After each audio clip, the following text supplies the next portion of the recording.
Hi, team. Ryan? Ryan? What's up, Pam? Why are you standing on a desk? Because it's almost leap day and I'm practicing to be the farthest leaper. That isn't what leap day is about. I think you should get down from there. Okay, but I'm going to leap off right at you. Wait. I'm getting pretty good, right? I'm Ryan Willard and I'm ready to start the show. And I'm Pamela Kirkland. It's Wednesday, February 28th. This is the 10 News. 10, 9, 8, 7, 6, 5, 4, 3, 2, 1.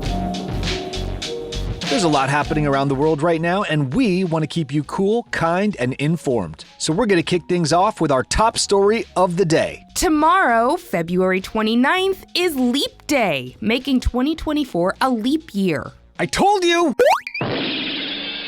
Yeah, still not the point of the day. I'm not convinced. Why do we add an extra day to February every 4 years? Well, you know that a regular calendar year is 365 days, right? That's roughly the number of days it takes the Earth to take one trip around the sun. But 365 is actually a rounded number. It really takes 365 days, 5 hours, 48 minutes, and 56 seconds to make the trip. This is called a sidereal year, and because it's slightly longer than the calendar year, the extra time needs to be accounted for. If we didn't, it would impact our calendar year and where the seasons line up. Over a period of about 700 years, in the Northern Hemisphere, our summers could happen in December and our winters would be in July. Oh, wow.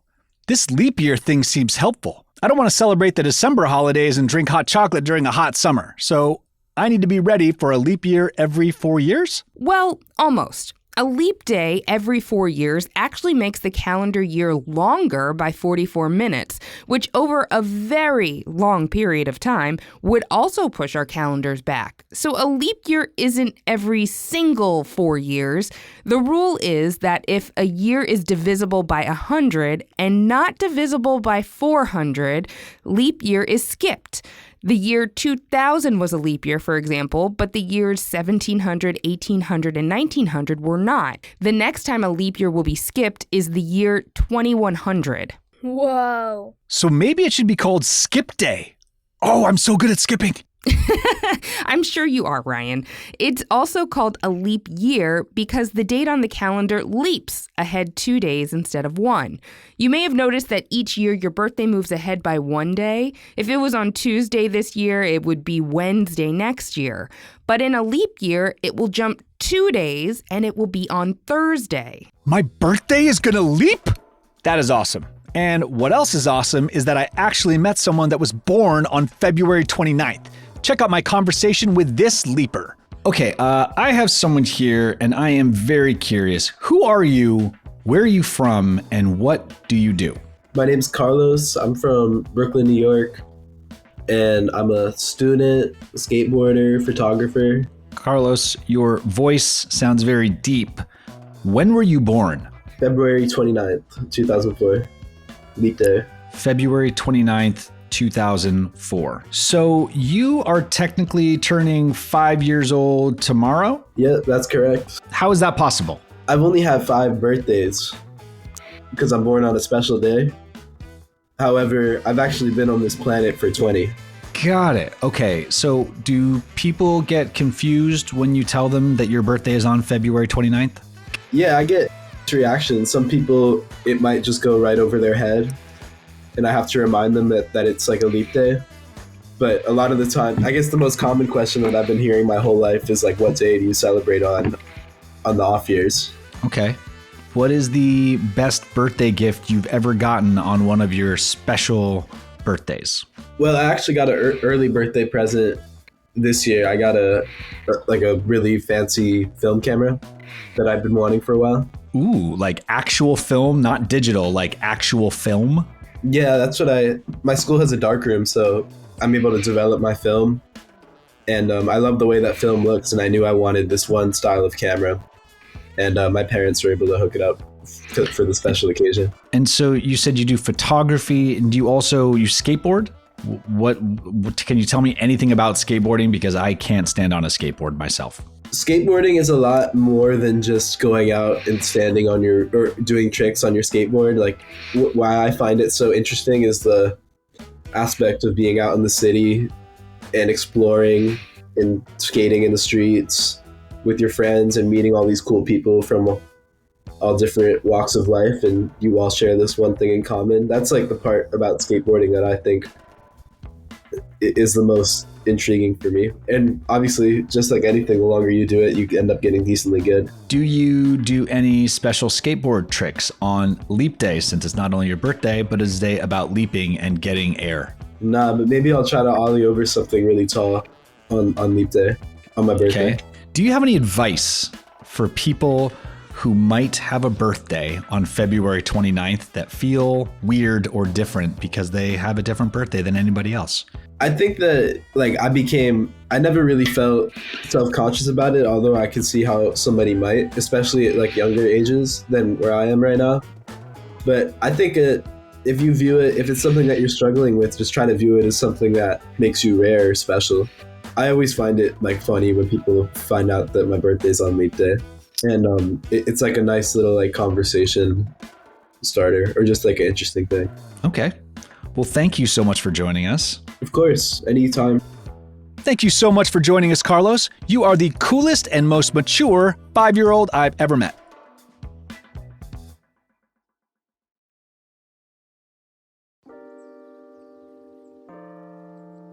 Some other cool things also happen every 4 years. Here are 4 of them. Number 1, the presidential election. Every state has elections every year for different elected offices, but the biggest race, the presidential election, only happens every 4 years. This year's event will be held on November 5th, 2024. Number 2, the Olympics. Athletes all around the world come together every 4 years for the Games. The Winter and Summer Olympics alternate every 2 years within the 4-year period. I'm excited for this year's Summer Games, which will be held in Paris, France. Number 3, the FIFA World Cup. Soccer fans know that this international soccer competition, or football competition as they say outside of the US, happens every 4 years, and the next one is coming up in 2026. Number 4, the World Scout Jamborees. Do you know a Girl Scout or a Boy Scout? They might know about this gathering held every 4 years. According to the Scouts organization, the event is where tens of thousands of Scouts from all over the world come together to camp outdoors and join in on fun activities where they make new friends, learn about other cultures, and develop leadership skills that will last a lifetime. Yay! Processing. All right, we covered the number 1 thing you need to know today. And now we're here at the 10 News Desk with the 9 other things you need to know. First up, Saturday, February 24th marked 2 years since Russia invaded Ukraine in 2022. The war has left 3.7 million Ukrainians displaced internally and another 5.9 million displaced outside of Ukraine. Ukraine is still seeking additional aid from the U.S. as the bill is awaiting approval from the House of Representatives. Up next, a horse named Lucky was rescued from a sinkhole in San Fernando Valley last week. The horse lived up to her name after 60 firefighters and rescuers were able to pull out the 1,200-pound animal from the dirt where she was buried neck deep. Lucky is now safe and sound. Did you know your pet could be in the next Cadbury bunny ad? Your furry friend or even scaly friend just needs a pair of bunny ears to enter Cadbury's competition to win up to $7,000 in cash prizes and the opportunity to star in its next commercial. Last week, AT&T, one of the big cell phone companies, experienced a major network outage across the United States. Customers were unable to make calls, send text, or even access the internet. Meanwhile, T-Mobile and Verizon customers were unaffected by AT&T's service outage, but were unable to reach some AT&T customers. 100-year-old palm trees had been completely uprooted in Refugio State Beach. Local officials state that there is a combination of factors from the falling of the majestic palm trees like beach erosion, powerful tides, and the back-to-back atmospheric rivers that hit across the state. And on to some doggone good news. Dexter, Pilot, and Declan, facility dogs from Children's Memorial Hospital in Houston, Texas, support young patients with things like taking medication and attending physical therapy. And for Valentine's Day this year, they set up a station where patients made goodie bags with the dogs and even delivered cards to patients that couldn't make it. Now, for some utterly messy news, a tanker truck carrying milk overturned in Auburn, Massachusetts, spilling 10,000 gallons of milk and diesel fuel onto the roadway, causing major traffic delays. The incident occurred on Route 12 westbound at Interstate 90, causing the closure of the ramp to through traffic. The food delivery service Uber Eats will introduce robot delivery services in Tokyo, Japan through a partnership with robotics firm Cartken and Mitsubishi Electric next month. This marks Japan as the first international market on the Uber Eats platform to have autonomous delivery. The robots are AI and computer vision equipped to navigate sidewalks and maintain food temperature. Our last headline is out of this world. The United States has returned to the lunar surface for the first time in 50 years. A spacecraft named Odysseus stuck the landing near the moon's south pole following a 73-minute descent from orbit. The last U.S.-built spacecraft to land on the moon was NASA's Apollo 17 mission in 1972. And that was 10 things you need to know. Data transfer complete. Welcome to the trivia room. What's up, Owen? Whoa, cool skateboard, Carlos. I appreciate that. I like your throne. Thanks. I'll let you try the trivia throne if I can try your skateboard. Okay, let's do it.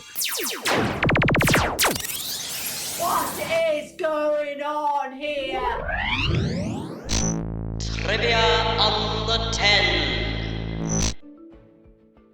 Skateboarding has been cool for a long time, and Tony Hawk was considered the GOAT, greatest of all time, after completing a 900-degree vertical spin trick at the X Games. But what year did he land the 900? Was it A, 1995, B, 1997, or C, 1999? I'm going to say B, 1997. The answer is C, 1999. Tony Hawk completed the 900 at the X Games in 1999 and won Best Vertical Spin Trick. He was technically out of tries after 10 tries, but the X Game judges said that they would make the rules as they go along. And with the support of the other skaters, Hawk continued trying until he landed it. Later that year, his video game, Tony Hawk's Pro Skater, was released and is still considered one of the best skating games of all time. Whoa, that's crazy. I can't believe that was all the way back in 1999 and Tony Hawk is still cool. Thanks for playing, Carlos. Thanks for having me on. Tenors, if you have a great trivia question or want to sit on the trivia throne, leave us a message at 877-10-NEWS and we might have you on the show. Now, I gotta go try Carlos's skateboard. I'm not gonna lie, Pam. All that leaping really tired me out. I don't think I could do that for another 4 years. I've actually been saving my energy for one big leap. Check this out. Sweet fancy Moses! And a perfect landing? Are you an Olympian or something? Not yet, but the Summer Olympics are coming up. All right. I will train you for the Olympics, but first, we got to give 10 new snaps to one of our listeners. Oh yeah, but before we do that, here's a quick note for the grown-ups. Time for 10 new snaps. A tenor named Slay Girly Pop said, "I like this podcast, just please make more episodes." We are working on that, and for the grown-ups, if you want to help support the show, you can do a tax-deductible donation at the link in our show notes. The whole team thanks you for your support. And Easy Bear 20 said, "So good," with 17 exclamation points. Alma Kimberly said, "I love the podcast," with 5 smiley faces. Thank you, Slay Girly Pop, Easy Bear 20, and Alma Kimberly, and thanks for listening to the 10 News. Our episodes drop on Wednesdays, and if you want some bonus content, you can join the Tenors Club on our website. The 10 News is a co-production of Small But Mighty Media and Next Chapter Podcast, and part of the Airwave Podcast Network. The 10 News creative team is leaping like skateboarders and includes Tracy Crooks, Logan DeYoung, Karine Katabayan, and Carson Potter. Big thanks to Carlos for stopping by and Owen for contributing to this episode. Our production director is Jeremiah Tittle, and our executive producers are Donald Albright and show creator Tracy Leeds Kaplan. I'm Ryan Willard. And I'm Pamela Kirkland. Thanks for listening to the 10 News. Pam, Ryan, you guys ready?